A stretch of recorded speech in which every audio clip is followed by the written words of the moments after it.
Before Cassiopeia became a queen in the northern sky, she was a mortal woman whose beauty and pride disturbed the sea. Her story begins not with a sword, but with a boast. A single claim spoken too boldly. A word cast into the world like a stone thrown into still water. Cassiopeia ruled beside King Cepheus. Their daughter was Andromeda, beloved and innocent. But the queen's pride reached beyond palace walls. It reached the ears of the sea nymphs. It reached the depths where Poseidon's anger moved like a storm beneath the waves. And from that anger came a monster. A kingdom would tremble. A daughter would be chained to the shore. And a queen would learn that beauty, when sharpened by arrogance, can summon ruin from the sea. Cassiopeia lived as queen in the kingdom of Cepheus. The Greeks placed that kingdom in Ethiopia, at the far edge of their imagined world. It was a land of royal halls, sea-facing stones, and a people bound to the moods of the coast. Cepheus was king. He ruled with dignity, though not always with strength enough to stop what was coming. Cassiopeia stood beside him, adorned in splendor. She was graceful. She was admired. She had rank, luxury, and the attention of a court that reflected her image back to her every day. This matters in myth. For praise can become a mirror. And a mirror, if stared into too long, can become a trap. Their daughter, Andromeda, was still untouched by the disaster waiting beyond the horizon. She was young. She was noble. She was innocent. Yet innocence, in Greek myth, does not always protect the one who carries it. Beauty in Greek myth is rarely just appearance. It is power. It attracts desire. It awakens jealousy. It challenges balance. A beautiful mortal can become dangerous not because beauty is evil, but because comparison invites pride. Cassiopeia heard praise often. Courtiers admired her.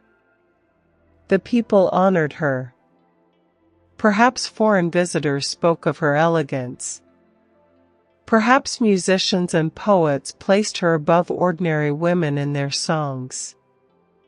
At first, these praises may have seemed harmless.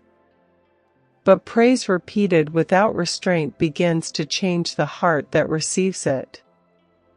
Soon, admiration no longer feels like kindness. It feels like proof.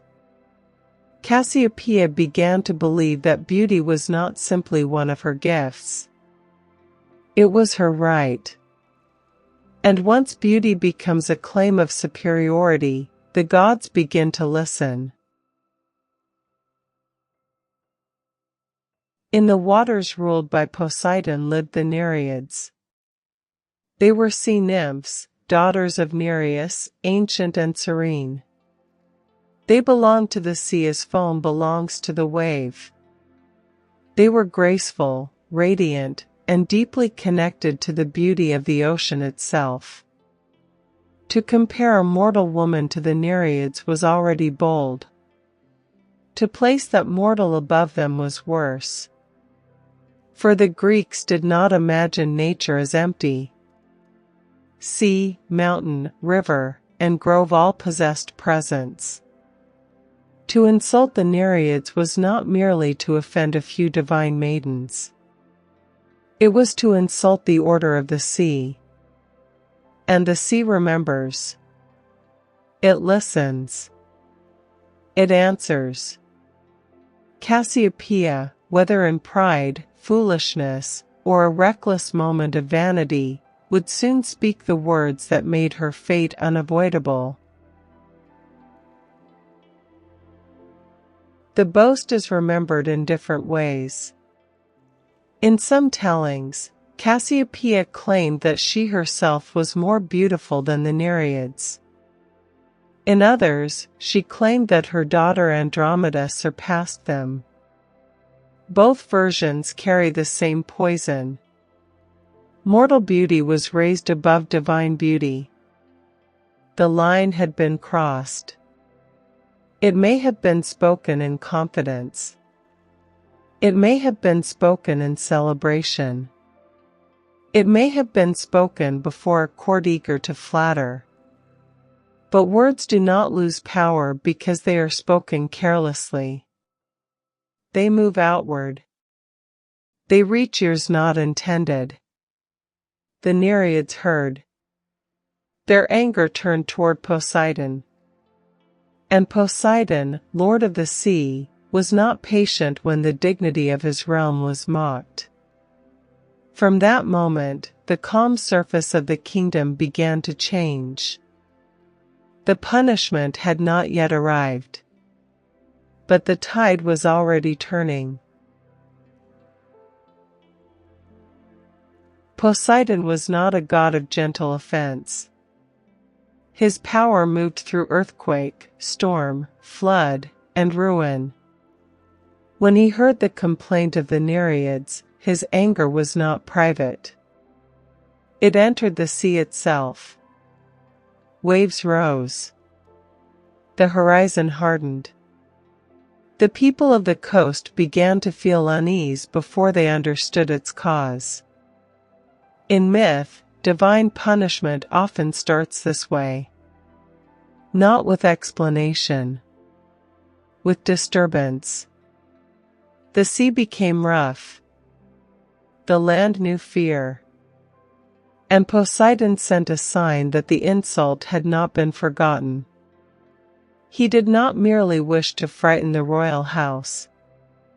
He wished to humble it. For in the world of Greek myth, pride that rises too high must be brought down. And the means of that humbling would be terrible. The punishment began with the sea itself. Storms battered the coast. Waves struck with unnatural force. Ships were shattered. Fields near the shore were ruined. Fear spread among the people. What had once been a source of trade, food, and life now became a wall of threat. The kingdom suffered. Fishermen did not return. Families watched the horizon with dread. The court of Cepheus could no longer treat the matter as rumor. Something was wrong. Something greater than weather had fallen upon them. Cassiopeia could not easily escape the truth. The disaster had begun after her boast. The people might not have spoken the accusation aloud. They did not need to. The sea was speaking for them. Yet even storm was not enough. Poseidon was not finished. A second terror was sent from the deep. From the sea came Cetus. The Greeks remembered it as a monstrous force sent to devour and destroy.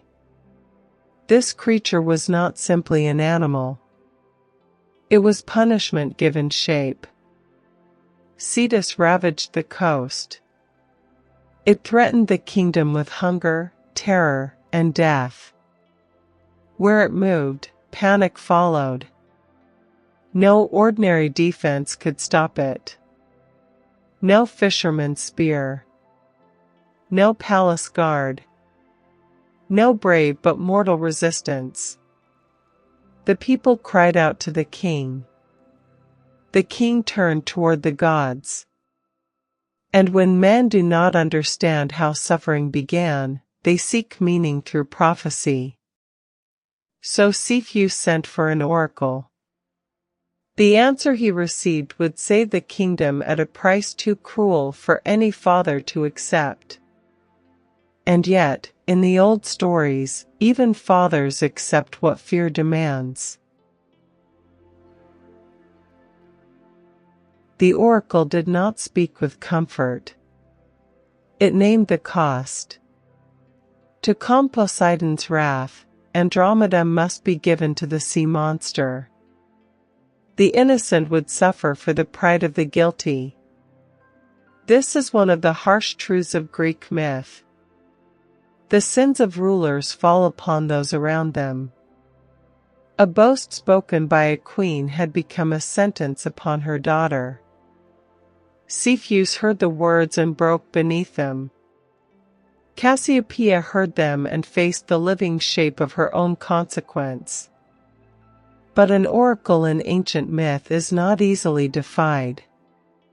It does not bargain. It declares. The people were desperate. The sea still raged. Cetus still threatened the coast. And so the royal house stood before an impossible choice. Save the kingdom, or save the child. In many old stories, such choices reveal not only love, but weakness. We are not always told what passed between Cassiopeia and Andromeda in private. But imagination enters where myth falls silent. A mother who had spoken too proudly now looked upon the daughter who would bear the punishment. What words could suffice? Apology? Grief? Denial? No speech can easily close the wound made by preventable ruin. Andromeda was innocent. That innocence makes the story more painful. She was not vain. She had not challenged the Nereids. She had not called down Poseidon's anger. Yet she was the one chosen by fate, oracle, and royal fear. Cassiopeia may have wanted to undo her words. Most humans do, when consequence finally appears in full. But Greek myth gives no easy reversal. What is spoken remains spoken. What is unleashed must be faced. And soon the hour would come when Andromeda would be led to the shore. They brought Andromeda to the shore. There, by rock and surf, she was chained and left as an offering. The image is one of the most enduring in all Greek mythology. A maiden beside the sea. A kingdom watching from afar. A monster expected from the deep. And behind that image stands the shadow of Cassiopeia. Her pride is no longer abstract. It has become iron on her daughter's wrists. It has become loneliness against the wind. It has become the silence before death. Cassiopeia could not step into Andromeda's place. The myth does not allow that mercy. Instead, she stands as witness. A queen forced to see what vanity has cost. This is where pride becomes something more than arrogance. It becomes horror. And yet the story was not finished. For far above the shore, another figure was moving through the sky. Perseus was returning from his own great labors. He had slain Medusa. He carried the Gorgon's head within the cabesus. He moved through the world as one already touched by divine adventure. As he passed above the coast, he saw Andromeda chained to the rock. He descended. He asked what had brought such beauty and sorrow into one place. Andromeda told him. The boast. the wrath of Poseidon, the sea monster, the sentence of the oracle. In that moment, the story of Cassiopeia crossed into the story of Perseus. What one life had endangered, another life might save. But even rescue in myth often comes with agreement, law, and bargain. Perseus went not only to the maiden. He went to the royal house whose pride had caused the ruin. Perseus approached Cepheus and Cassiopeia. He offered what no one else could offer. If he saved Andromeda, would she be given to him in marriage? Cepheus agreed. In his desperation, he could do little else. Cassiopeia stood within that agreement as well. The mother whose boast had endangered her daughter now had to place her daughter's future in the hands of a stranger. Yet Perseus was no ordinary stranger. He was a hero guided by gods. And in stories such as this, heroes often arrive where human power has failed. Still, the bargain carried its own sadness. Andromeda's life was being negotiated under the pressure of disaster. No part of the royal house escaped humiliation now. Pride had led to fear. Fear had led to sacrifice. And sacrifice had led to dependence upon an outsider. That too was part of the punishment. The sea darkened. Cetus rose. The monster came like a moving wall of ruin, born from divine wrath and deep water.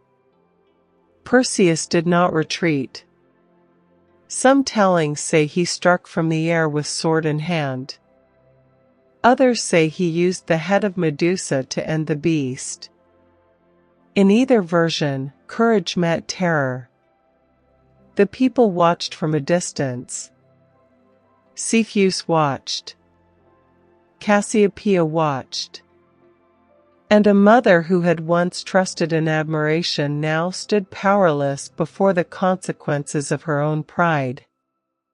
At last, the monster fell. The shore was spared. The sentence of death over Andromeda was broken. The kingdom breathed again. But rescue does not erase guilt. It only prevents the worst ending. Cassiopeia had not lost her daughter. Yet she could not return to the innocence she had before. Perseus and Andromeda were joined in marriage. The kingdom turned towards celebration. But beneath the relief remained a quieter truth. Cassiopeia had been spared the full destruction of her house. Still, she had been judged. The wedding brought salvation for Andromeda, but not innocence for the queen. Some stories move quickly beyond this point. They turn toward Phineus, bloodshed, and the later triumphs of Perseus. But Cassiopeia's inner story remains worth hearing. A person may continue to live after disaster. That does not mean the disaster leaves her unchanged. She had seen her daughter chained for a boast. She had watched a foreign hero become the one who saved what she herself had endangered. And in Greek myth, gods rarely forget such lessons. Even when the sea grows calm, justice may still be waiting in the sky. The gods do not remember as mortals remember. They do not merely recall. They preserve. They set examples. Cassiopeia's boast had not been a private failure. It had become a mythic lesson. Such lessons are often written into the heavens. For the Greeks, the stars were not empty lights. They were memory arranged in patterns. Heroes, monsters, kings, queens, and punishments all found place there. Cassiopeia's story was moving towards such an end. The same was true for Cepheus. The same was true for Andromeda. The same was true for Perseus and Cetus. Their fates would not remain only on earth. They would become signs. And Cassiopeia, whose trouble began in beauty and pride, would be remembered in a form that carried both glory and humiliation together. After death, or in the symbolic logic of myth, Cassiopeia was placed among the stars. There she became the constellation that still bears her name.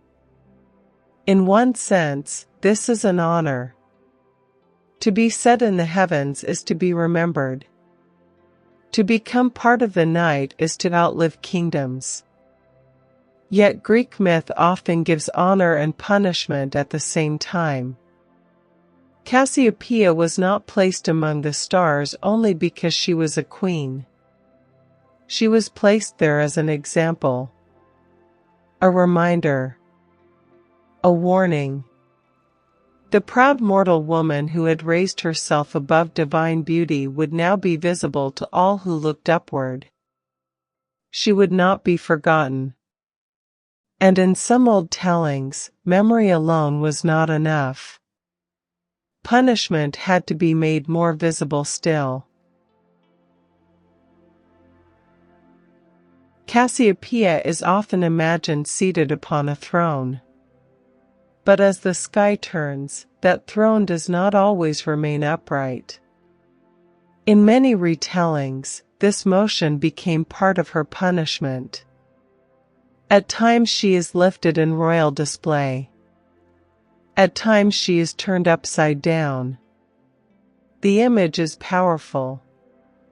The queen who exalted herself is made to revolve in a position of exposure and discomfort. Pride is not erased. It is displayed, then overturned. The heavens themselves become moral theater. Each night the stars repeat the lesson without words. Human beauty fades. Human speech passes. But actions remain. Boasts remain. Consequences remain. And Cassiopeia, once secure in earthly admiration, becomes a celestial sign that even queens may be inverted by their own vanity. Cassiopeia does not stand alone in the sky. Nearby shine Cepheus and Andromeda. Close by are Perseus and, in another part of the heavens, Cetus. This clustering matters. The myth became a family arrangement written across the stars. The mother, the father, the daughter, the rescuer, the monster. Each figure keeps its place in the celestial memory of the story. When people looked up, they could see more than isolated constellations.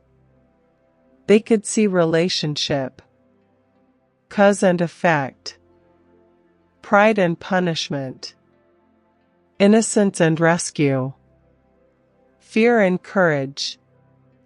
Thus the heavens preserved not only names, but structure. Cassiopeia's boast did not vanish into the past. It remained linked forever to the daughter who suffered because of it. That is part of the sadness of her constellation. The sky remembers everything together. Cassiopeia's story is not simply about vanity. It is about the blindness vanity creates. Pride convinces a person that admiration is truth. It narrows judgment. It makes the self appear larger than the order surrounding it. Only when consequence arrives does the illusion break. What Cassiopeia learns is painful. She does not lose everything. That might be simpler. Instead, she lives long enough to recognize what her boast has done. Recognition can be more terrible than destruction.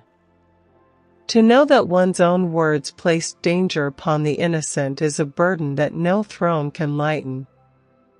Yet this is also what gives her story power.